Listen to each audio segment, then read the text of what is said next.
é a segunda vez que eu tô fazendo um vídeo. Porque eu escolhi. E eu quero fazer uma coisa. Segunda série. Terceiro episódio já é uma série. Porque é que eu passei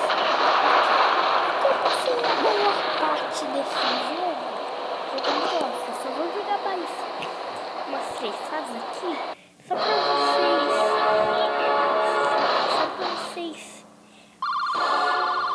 Eu não sei o nome, eu esqueci. Mas vocês lembrarem, né? Isso daí. E bom, eu passei por isso.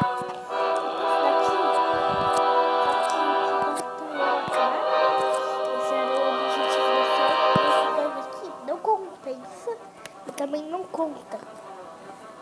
Porque esse daqui demora um ano e esse demora um mês. Eu não quero ficar tanto tempo assim jogando um jogo. Aí, eu sei tudo mesmo. Comprei até umas moedas, só que sumiram. Por que será? Assim tudo é. Aí, no final desse dois, depois eu mostro o poder desse Isaac. Só que primeiro, eu quero mostrar uma fase aqui.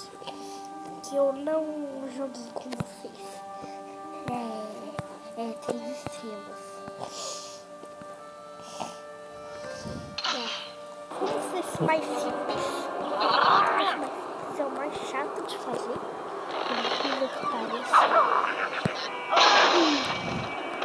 Mas eu consigo 3 estrelas.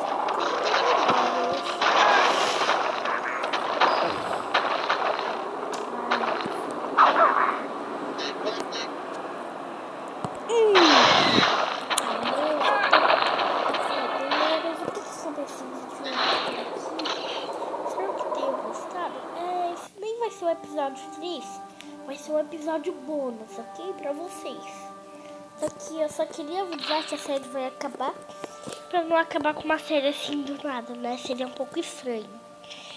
Então, eu só queria avisar que essa série vai acabar por esse vídeo aqui. Bom, espero que vocês tenham gostado.